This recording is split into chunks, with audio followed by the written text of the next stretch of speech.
ಕಾರಿ ಬಿಜೆಪಿನೂ ಖಾಲಿ ಆಗ್ತದೆ, ಜೆಡಿಎಸ್ ಮೊದಲ ಸ್ಟೆಪ್ ಆಗ್ತದೆ. ಈಗ ನೆಕ್ಸ್ಟ್ ಮತ್ತೆ ವಾಪಸ್ ನೋಡಿ ಮಾಡ್ಲಿ, ಯಾರು ಘರ್ ವಾಪಸಿ ಬಂದವ್ರದ್ದು ತಾನೆ, ಅಲ್ಲಿಂದ ಬಿಟ್ಟು ಹೋಗ್ತಾರೆ. ನಿಮ್ಮಲ್ಲಿ ಇದ್ದವರಿಗೂ ನಮ್ಮದ್ರಲ್ಲಿ ಹಮಾರ ಘರ್ ಇಂಟ್ಯಾಕ್ಟ್. ಬರೋರು ಬರ್ತಾರೆ, ಒಬ್ಬರು ಹೋಗ್ತಾರೆ. ಹಂಗಂತ ನಮ್ಮ ಪಕ್ಷ ಮುಳುಗೋಗಿದೆ. 100 ವರ್ಷದಿಂದ ನಡ್ಸ್ಕೊಂಡು ಬಂದಿಲ್ಲ, ಇನ್ನ 100 ವರ್ಷ ನಡ್ಸ್ಕೊಂಡು ಹೋಗ್ತೀವಿ. ಇಲ್ಲ ಸರ್, ತಾವು ನಿರೀಕ್ಷೆ ಮಾಡಿದ್ರಿ ಜೆಡಿಎಸ್ ಬಿಜೆಪಿ ಖಾಲಿ ಆಗ್ತದೆ ಅಂತ ಹೇಳಿ, ಬಟ್ ಇಲ್ಲಿ ನೋಡಿದ್ರೆ ನಿರೀಕ್ಷೆ ಅಲ್ಲ, ಖಚಿತ ಇದೆ. ಯಾಕೆ ಗಡ್ಬಿಟ್ ಮಾಡ್ಲತ್ತೀರಿ? ಇನ್ನ ಬಜೆಟ್ ಹೋಗಿಲ್ಲ. ಇಲ್ಲಿ ರಿವರ್ಸ್ ಆಯ್ತಲ್ಲ ಸರ್, ಇಲ್ಲಿ ಏನು ಸೆಟ್ರು ಬಿಟ್ಟು ಹೋಗಿದ್ದು, ಬಂದವ್ರು ಬಂದರು, ಹೋದವ್ರು ಹೋದ್ರು. ಈಗ ನೀವು ಅವ್ರು ಹೇಳ್ತಾ ಇದ್ರಲ್ಲ, ಏನು ಉಗಾದಿಗೆ ಹೋಗ್ತದ ಈ ಸರ್ಕಾರ, 50 ಜನ ಕರ್ಕೊಂಡು ಹೋಗ್ತದ, ಅವೆಲ್ಲ ಏನಿಲ್ಲ. ಹೋಗ್ಲಿ, ಬಜೆಟ್ ಮುಗಿಲಿ, ನೀವೇ ನೋಡ್ತೀವಿ. ಮುಂಚೆನೆ ಪ್ಲೇಯರ್ಸ್ ಆ ಕಡೆ ಹೋಗ್ತಾ ಇದಾರಲ್ಲ, ಮ್ಯಾಚ್ ಇನ್ನ ನಾವು ಅಧಿಕೃತವಾಗಿ ಎಂಟ್ರಿನೇ ಕೊಟ್ಟಿಲ್ಲ ಇನ್ನ ಮ್ಯಾಚಿಗೆ. ಪ್ಲೇಯಿಂಗ್ 11ನಲ್ಲಿ ಯಾರಿದ್ದಾರೆ ನಿಮ್ಗೆ ಗೊತ್ತಿದೆ. ಕೆಲವು ಜನ ಆಟಕ್ಕೆ ಬಿಟ್ಟು ಲೆಕ್ಕಕ್ಕಿಲ್ಲನೂ ಇರ್ತಾರೆ. ಅದೇ ಲಿಸ್ಟ್ ಸೇರಿದ್ರ ಹೇಳ್ತಾ ಇಲ್ವಾ? ಕೊಡ್ಲಿ, ಕಾರಣಗಳು ಕೊಡ್ಲಿ, ಅದಾದ್ಮೇಲೆ ನಾವು ಉತ್ತರ ಏನು ಪರಿಣಾಮ ಆಗ್ಬೋದು ಸರ್? ಏನು ಪರಿಣಾಮ?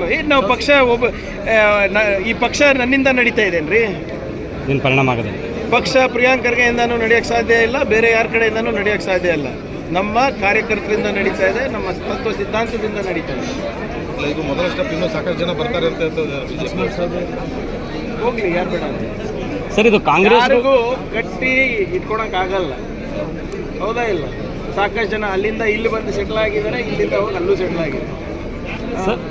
ಈ ರೀತಿ ಬೆಳವಣಿಗೆ ಬಗ್ಗೆ ಏನು ನೋಡ್ತೀನಿ. ನಾನು ಹೇಳ್ತಾ ಇದ್ದೀನಿ, ಪದೇ ಅದೇ ಹೇಳ್ತಾ ಇದ್ದೀನಿ. ಅವ್ರು ಏನು ಹೇಳ್ತಾ ಇದ್ದಾರೆ ಕಾರಣಗಳು ಬರಲಿ, ಆ ಕಾರಣಗಳು ಬಂದಾದ್ಮೇಲೆ ನಾನು ಉತ್ತರ ಕೊಡ್ತೀನಿ ಅಂತ. ನಾವೆಲ್ಲ ಓಡಾಗ ಮಂದಿ ಅಲ್ಲ, ನಿಮ್ಗೆ ಗೊತ್ತದಲ್ಲ. ಸರಿಗ ಇದು ಉದ್ಘಾಟನೆ ನಂತರ ನಿನ್ನೆ ಅವೆರಡು ಪಕ್ಷಗಳು ಶಾಕ್ ಕೊಟ್ಟು ಇವತ್ತು ರಾಜ್ಯ ಮಟ್ಟದಲ್ಲಿ ಶಾಕ್ ಆಗ್ತಾ ಇದೆ. ಏನು ಶಾಕ್? ಪಕ್ಷಗಳು ಕಾಂಗ್ರೆಸ್ ಬಿಟ್ಟು ಹೋಗ್ತಾ ಇದ್ದಾರೆ. ನಮ್ಗಿಂತ ಶಾಕ್ ನಿಮಗೆ ಆಗ್ಲತ್ತವ, ನಮ್ಗೇನು ಶಾಕ್ ಆಗ್ಲತ್ತಿಲ್ಲಪ್ಪ. ನಮಗೇನಾದ್ರು ಶಾಕ್ ಆಗ್ತಾ ಇದೆ ಅಂತ ಅನಿಸ್ತಾ ಇದೆ?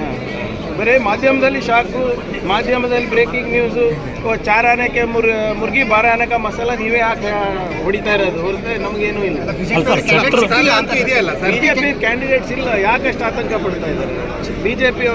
ಈಗ ಬಿಜೆಪಿ ಅವರು ಮೋದಿಯವ್ರ ಹೆಸರಲ್ಲಿ ಚುನಾವಣೆಗೆ ಹೋಗ್ತಾರಾ? JDS ಏನಕ್ಕೆ ಬೇಕು ಅವರಿಗೆ?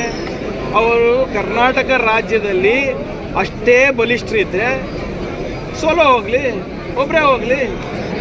ಯಾಕೆ ಮೈತ್ರಿ ಮಾಡ್ಕೊಂಡಿದ್ದಾರೆ? ಯಾಕೆ ಮೋದಿ ಹೆಸರು ನಡೆಯಲ್ವ ಇಲ್ಲಿ? ಮೋದಿ ಕರೆನ್ಸಿ ನಡೀತಾ ಇಲ್ವಾ ಇಲ್ಲಿ?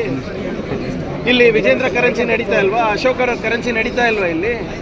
ಯಾಕೆ ಬೇಕು JDS? ಮತ್ತೆ ಇವೆಲ್ಲನೂ ಕೂಡ ಈ ಘರ್ ವಾಪಸಿ ಸ್ಟ್ರಾಟಜಿ ಇರ್ಬೋದು, ಇವೆಲ್ಲನೂ ಇರ್ಬೋದು. BJPನಲ್ಲಿ ನಾಯಕತ್ವದ ಕೊರತೆ ಇದೆ, ಅವರಲ್ಲೇ ಸಾಕಷ್ಟು ಗೊಂದಲ ಇದೆ. BJP is leaderless. ಅದಕ್ಕೆ ಇವತ್ತು ದೇವೇಗೌಡ ಗೌಡ್ರ ಆ್ಯಂಡ್ ಫ್ಯಾಮಿಲಿಗೂ ಇಟ್ಕೊಂಡು ಓಡಾಡ್ತಾ ಇದ್ದಾರೆ. ಇಂಥವೆಲ್ಲನೂ ಸ್ಟ್ರಾಟಜಿ ಮಾಡ್ತಾರೆ. ಅದಕ್ಕೆ ರಾಜಕೀಯ ಅನ್ನೋದಲ್ವಾ? ಅಷ್ಟು ನಮ್ಗೆ ಗೊತ್ತಾಗಲ್ವಾ? ಈ ಪ್ರಕರಣ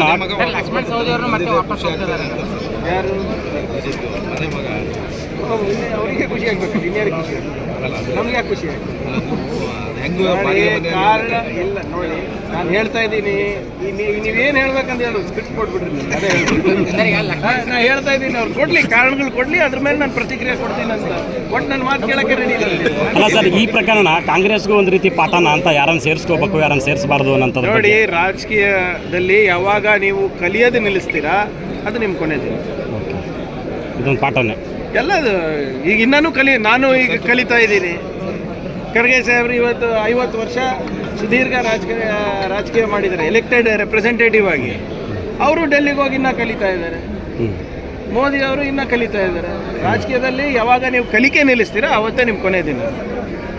ಸರ್, ಡೆಲ್ಲಿ ಕಚೇರಿಯಲ್ಲಿ ಏನು ಹೇಳಕ್ ಬಯಸ್ತೀರಿ ಸರ್? ಇವತ್ತು ಸೇರ್ಪಡೆ ಆದ್ರೆ ಗೊತ್ತಿಲ್ಲ, ಮಾಹಿತಿ ಇಲ್ಲ ನನಗೆ. ನನ್ಗೆ ಗೊತ್ತಿಲ್ಲ. 8-9 ತಿಂಗಳ ಬಿಜೆಪಿ ಏನಂತ ನೋಡಿ, ನನಗೆ ಯಾವ ಸನ್ನಿವೇಶದಲ್ಲಿ ಸೇರಿದರೆ ನನಗೆ ಗೊತ್ತಿಲ್ಲ. ನೀವು ಹೇಳಿದ್ಮೇಲೆ ಗೊತ್ತಾಗಿಲ್ಲ. ನನ್ನೇನಾದಿತ್ತು, ಯಾವಾಗ BJP ಅವ್ರಿಗೆ ಕೈ ಬಿಟ್ಟು ಅವಾಗ ಕೈ ಹಿಡಿದು ಕಾಂಗ್ರೆಸ್ ಬಿಟ್ಟು ಹೋಗಲ್ಲ ಅಂತ ನಾನು ಸಂಪೂರ್ಣವಾಗಿ ನಂಬಿದ್ವಿ. ಅವರಿಗೆಲ್ಲ ಗೌರವವನ್ನು ಕೊಟ್ಟು ನಾವು ಇಟ್ಕೊಂಡಿದ್ವಿ. ಯಾಕೆ ಹೋಗಿದ್ದಾರೆ ನನಗೆ ಗೊತ್ತಿಲ್ಲ, ನಾನು ಚೆಕ್ ಮಾಡ್ಕೊತೀನಿ. ಸ್ಥಾನಮಾನದ ಏನಾರ ಕೊರತೆ ಕಂಡು ಬಂತ ಸರ್? ಈಗ ಅವರಿಗೆ ಅಲ್ಲಿ ನಿರ್ಲಕ್ಷ್ಯ ಮಾಡಿದ್ವಿ, ಹೌದು ಸರ್. ಇಲ್ಲಿ ನಾವು ಟಿಕೆಟ್ ಕೊಟ್ಟಿದ್ವಿ, ಅದಾದ್ಮೇಲೆ ಕೂಡ ಸ್ಥಾನಮಾನವನ್ನು ಕೊಟ್ಟಿದ್ವಿ, ಶಾಸಕರನ್ನ ನಾವು ಮಾಡಿದ್ವಿ. ಯಾಕಂದ್ರೆ ಅವರ ಒಂದು ಕೊಡುಗೆ ಇದೆ, ಅವ್ರದ್ದಾದಂಥ ಒಂದು ರಾಜಕೀಯ ಹಿನ್ನೆಲೆಯಿಂದ ಬಂದಿದ್ದಾರೆ, ಅದನ್ನ ಗಣನೆಗೆ ತಗೊಂಡು ಮಾಡಿದ್ವಿ. ಈಗ ಯಾಕೆ ಹೋಗಿದ್ದಾರೆ ಅಂತ ಅವ್ರು ಏನಾದರೂ ಉತ್ತರ ಕೊಟ್ಟರೆ ಅದಕ್ಕೆ ನಾವು ಅವ್ರು ಹೇಳಿದ್ರೆ ನಾವು ಅದಕ್ಕೆ ಪ್ರತಿಕ್ರಿಯೆ ಕೊಡ್ಬೋದು.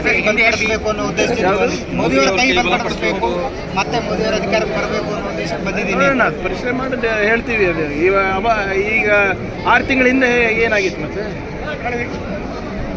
6 ತಿಂಗಳಿಂದ ಏನಾಗಿತ್ತು, ಸೊ ಅದಕ್ಕೆ ಏನಿದೆ ನೋಡೋಣ. ಅವ್ರು ಫಸ್ಟ್ ಉತ್ತರ ಕೊಡಲಿ.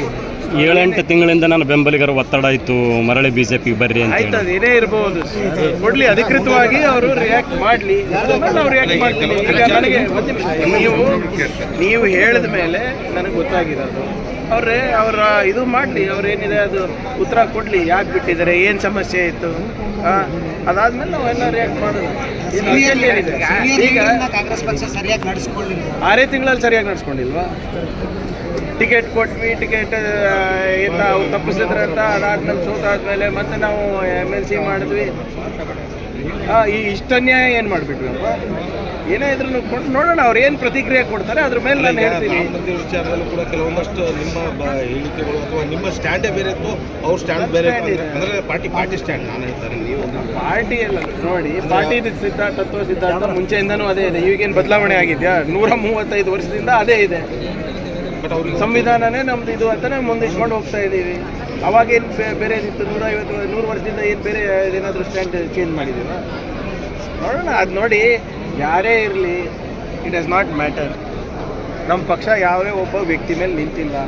ಆಯಾರಾಮ್ ದಯಾರಾಮ್ ಅಂತ ನಿಂತಿಲ್ಲ. ಅಲ್ಲ ಸರ್, ನಾವು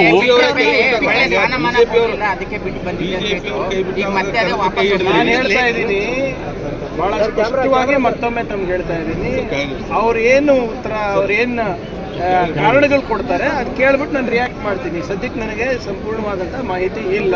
ಮಾಹಿತಿ ಇರಲಾರ್ದೆ ನಾನು ರಿಯಾಕ್ಷನ್ ಕೊಡೋದು ತಪ್ಪಾಗುತ್ತೆ. ಅವ್ರು ಕೊಡಲಿ, ಇಂಥದ್ದು ಕಾರಣಗಳಿಂದ ನಾವು ಬಿಡ್ತಾ ಇದ್ದೀವಿ, ಇಂಥದ್ದು ಅನ್ಯಾಯ ಆಗಿದೆ, ನಮಗೆ ಈ ವೇದಿಕೆ ಮೇಲೆ ಕೂಡಿಸಿಲ್ಲ, ನಮ್ಗೆ ಸೂಕ್ತವಾದಂಥ ಸ್ಥಾನಮಾನ ಕೊಟ್ಟಿಲ್ಲ ಅಂತ ಹೇಳಿ, ಅದಾದ್ಮೇಲೆ ನೋಡೋಣ ಅಂತ ಏನಿದೆ ಅಂತ. ಹಾವೇರಿ ಅಥವಾ ಬೆಳಗಾವಿಯಿಂದ ಕ್ಯಾಂಡಿಡೇಟ್ ಮಾಡಬೇಕು ಅಂತ